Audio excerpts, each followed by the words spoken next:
오늘의 본문 말씀이 기록된 사도행전은 시리아 출신 의사인 누가가 쓴 책입니다. 사도 바울이 두 번째 선교 여행하는 여정 가운데 누가는 바울을 통해서 복음을 듣고 회심한 후 바울 선교의 동역자가 되었을 뿐만 아니라 육체적으로 만성 질환을 앓고 있었던 바울의 주치의로서 바울이 가는 곳마다 끝까지 함께 동행했습니다.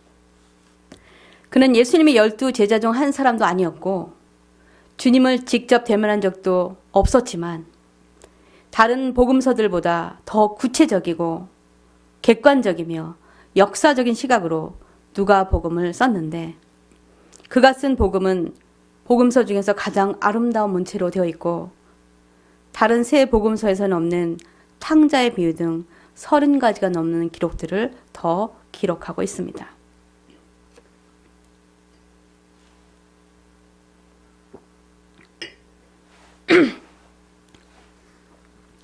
누가는 바울이 로마에서 재판받기 위해 가택 연금되어 있던 2년 동안 예루살렘을 방문해서 예수와 함께 있었던 사람들로부터 들은 이야기들을 종합하고 검증하고 또 예수와 관련된 모든 장소들을 직접 확인하고 정보들을 수집해서 누가복음과 사도행전을 전편과 후편처럼 쓴 것입니다. 그런 성경 전체에서 유일하게 비유대인 저자였지만 사도행전에서 성령 강림과 교회의 시작 그리고 복음이 온 세상에 어떻게 확장되었는지를 상세히 기록해 놓았기 때문에 기독교 역사상 중요한 의미를 가지고 있습니다. 이는 사도들의 행적을 적은 사도행전일 뿐만 아니라 성령께서 그들과 함께 행하셨던 일을 기록해 놓은 성령행전이기 때문에 이것은 우리가 현재 성령이 인도하시는 성령 시대를 살고 있기에 우리에게는 더욱 중요한 말씀입니다. 구약에서는 하나님께서 친히 하나님의 백성들을 다스리시고 인도하셨습니다. 그리고 선지자나 사자나 또는 천사들을 통해서 하나님의 말씀을 전하셨습니다. 예수님께서 육신을 입고 세상에 오셨을 때 주님께서 직접 제자들을 가르치시고 천국 복음을 전파하시고 사람들을 주님의 길로 인도했습니다. 예수님께서 3일 만에 부활하신 지 40일 만에 하늘로 올라가실 때 그리고 올라가신 후에는 하나님께서 성령을 보내주셔서 지난 2000년 동안 그리고 지금도 주님의 몸된 교회와 그리스도인들을 구원의 길로 인도하고 계십니다.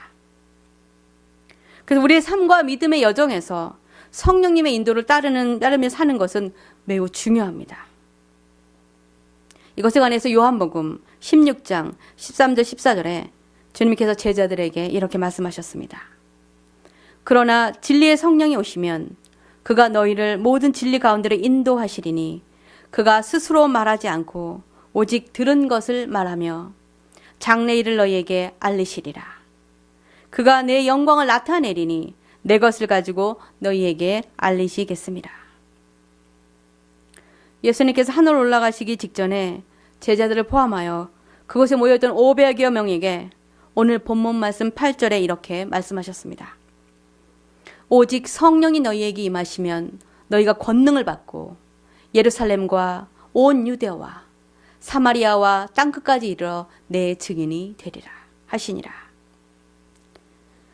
주님께서 오늘의 본문 말씀 4절에 말씀하신 것처럼 그들이 핍박과 죽음의 위협이 도사리고 있던 예루살렘을 떠나지 않고 주님께서 약속하신 것을 기다리며 마가의 다락방에서 기도하고 있을 때 성령께서 그들에게 강림하셔서 그들은 성령 세례를 받게 되었습니다.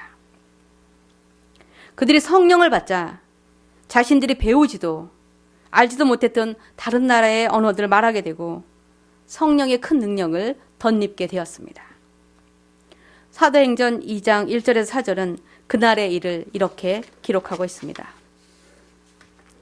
오순절 날이 이미 이름에 그들이 다 같이 한 곳에 모였더니 호련히 하늘로부터 급하고 강한 바람 같은 소리가 있어 그들이 앉은 온 집에 가득하며 마치 불의 혀처럼 갈라지는 것들이 그들에게 보여 각 사람 위에 하나씩 임하여 있더니 그들이 다 성령의 충만함을 받고 성령이 말하게 하심을 따라 다른 언어들로 말하기를 시작하니라. 다른 나라 언어와 천국의 언어인 방언을 말하는 것은 성령을 받은 표징의 한 부분일 뿐입니다.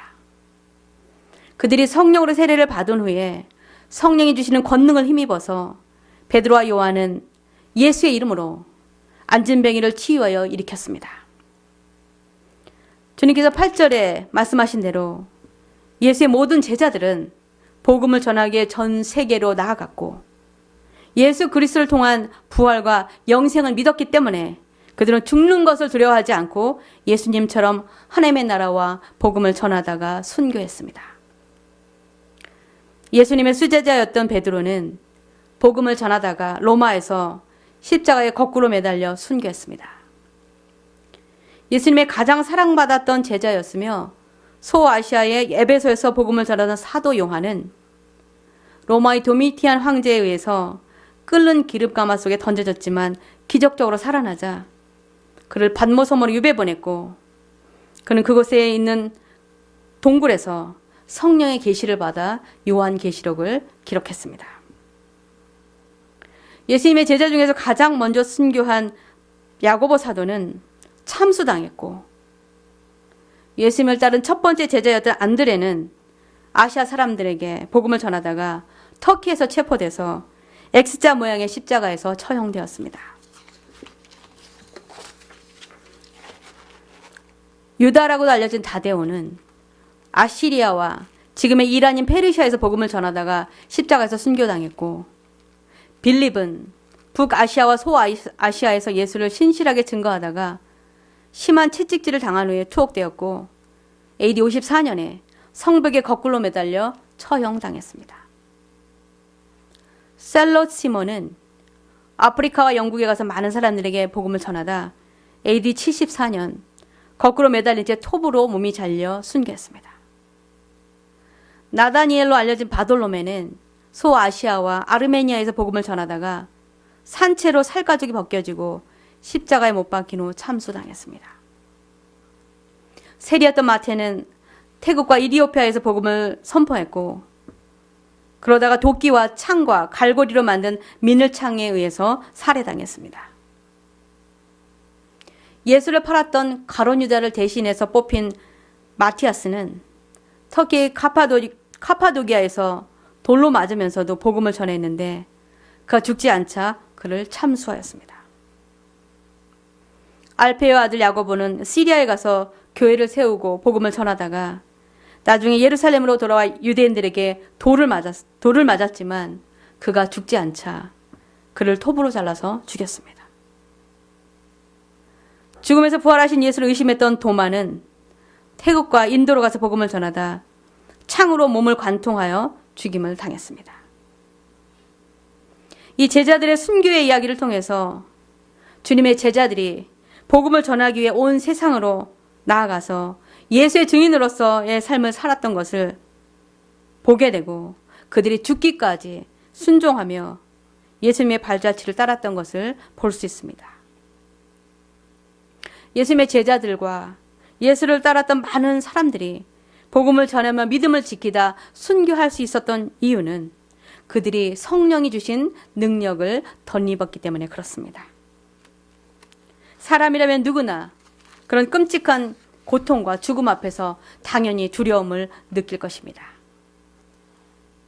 그러나 그 잔인한 십자가의 형벌을 하나님의 뜻을 이루어드리기 위해서 기꺼이 받으셨던 예수님처럼 예수님의 제자들도 성령의 능력과 그리고 부활과 영생에 대한 확실한 믿음을 가졌기에 그들은 죽음 앞에서도 담대할 수 있었던 것입니다.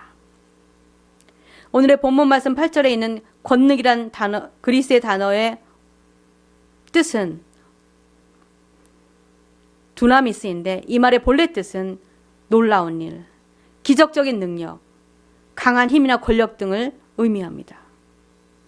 영어의 다이너마이트는 바로 이 두나미스라는 말에서 유래했습니다. 그래서 두나미스는 다이너마이트와 같은 강한 힘을 의미하기에 성령이 주시는 권능 역시 놀랍고 강력한 힘과 기적적인 능력을 주기 때문에 수많은 성도들이 복음을 전하며 믿음을 지키다 순교할 수 있었습니다. 여러분들 성령을 받으셨습니까? 그래서 성령이 주시는 권능을 경험하며 살아가고 계십니까? 만약 우리가 성령을 아직 받지 못했다면 우리는 성령의 인도하심을 깨닫지도 못하고 성령이 주는 능력으로 살아갈 수 없기 때문에 우리는 반드시 성령을 받아야 합니다. 성령을 받고 안 받고는 선택이 아닙니다.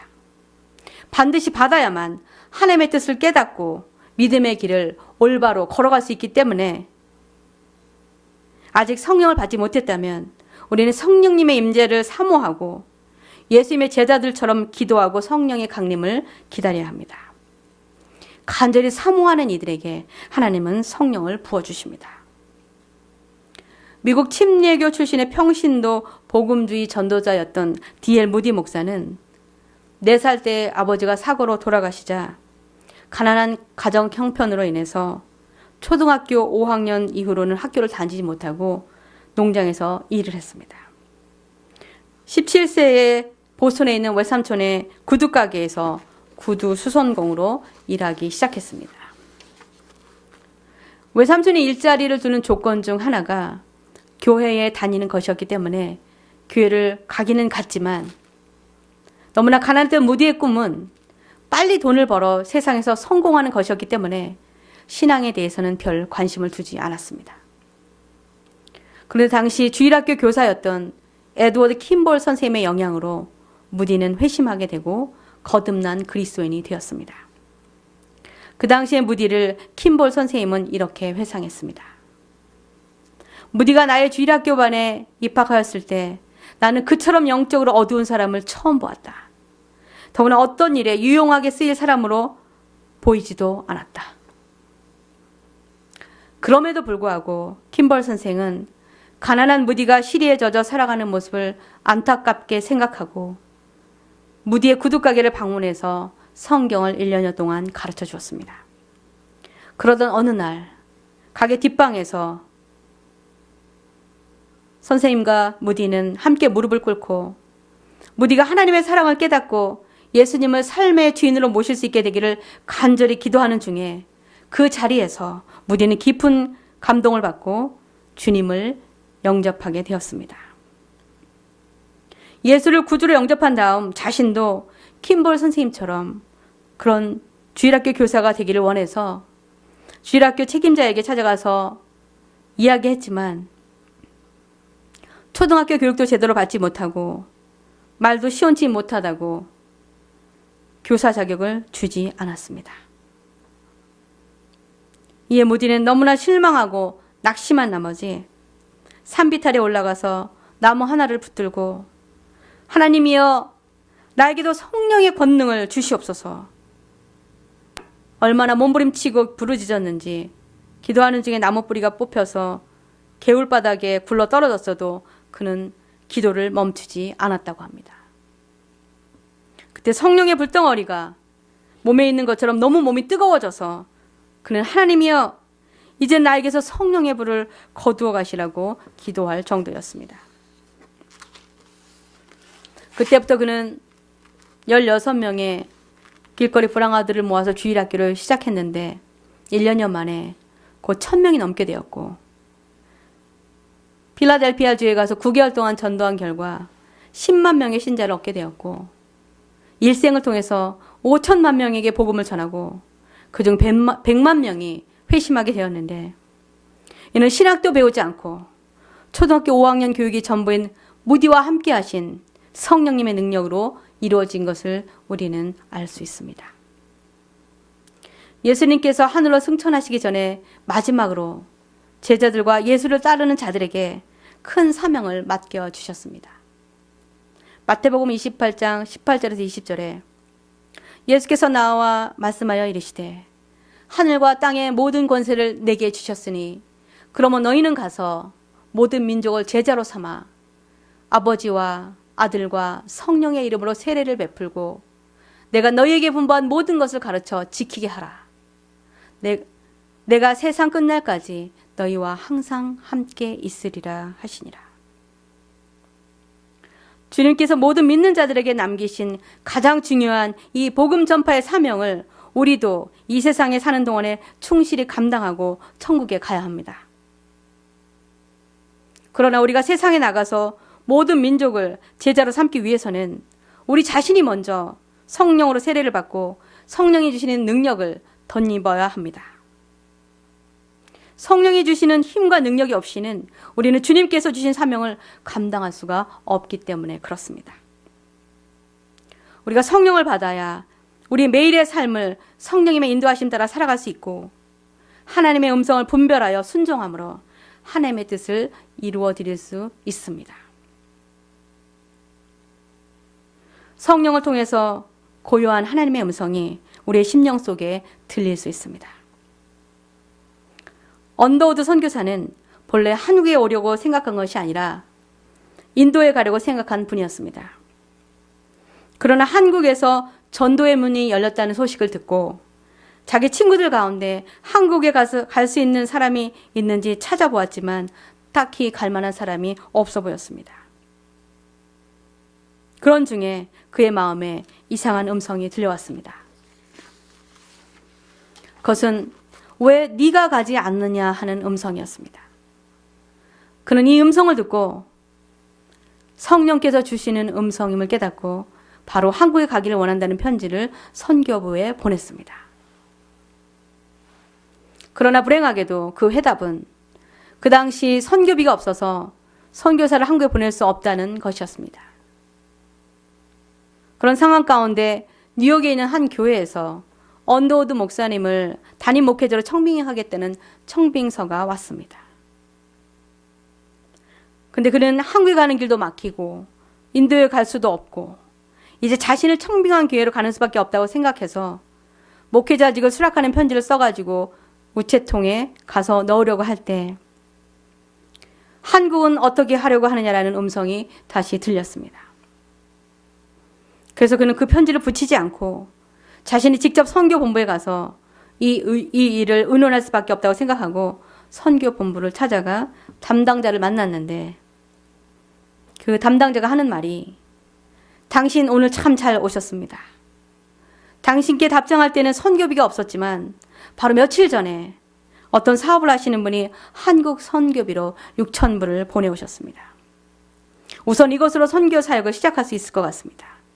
그 선교비로 한국에 가라고 하면서 그래서 그가 처음으로 한국에 선교사로 오시게 되었다고 합니다.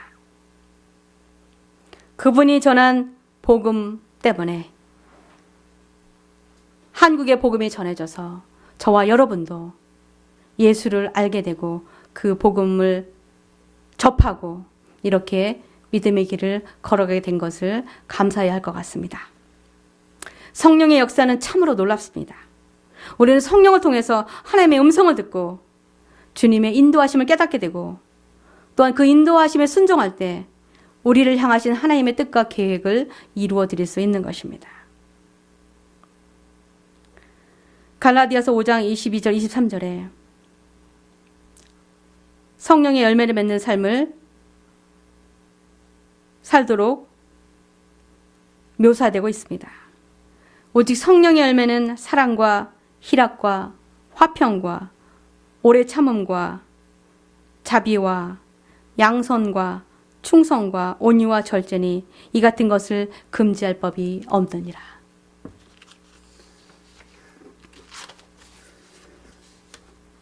우리가 성령의 인도하심에 순종하며 살아갈 때 우리가 믿음의 삶 속에서 맺게 되는 성령의 열매로 사람들은 우리가 예수님의 제자이며 하나님의 참된 자녀라는 것을 알 수 있고 우리는 하나님의 나라에 들어갈 준비를 하게 되는 것입니다. 그러므로 우리는 성령님을 매일 기도로 우리의 삶 가운데 초청하고 성령의 임재 안에서 그분의 인도하심을 따라 살아야 합니다. 저는 저와 여러분이 날마다 성령님과 동행하며 성령이 주시는 능력으로 주님께서 우리에게 맡겨주신 복음 전파와 제자 삼는 사명을 부르심의 그날까지 잘 감당하게 되시기를 주님의 이름으로 축원합니다. 기도하시겠습니다. 고마우신 아버지 하나님, 주님께서 저희들에게 성령님을 보내주셔서 부족하고 연약한 저희들을 믿음의 길로 올바로 걸어갈 수 있도록 도와주시고 인도하여 주시니 감사합니다. 저희들이 날마다 기도로 성령님의 임재를 구하고 성령님이 주시는 능력을 힘입어 이 땅을 살아가는 동안에 주님께서 저에게 맡기신 영혼 구원과 복음 전파의 사명을 온전히 잘 감당할 수 있게 되기를 소원합니다. 이 모든 말씀을 우리에게 보혜사 성령님을 보내주신 예수 그리스도의 능력의 이름 받들어 간절히 기도합나이다. 아멘.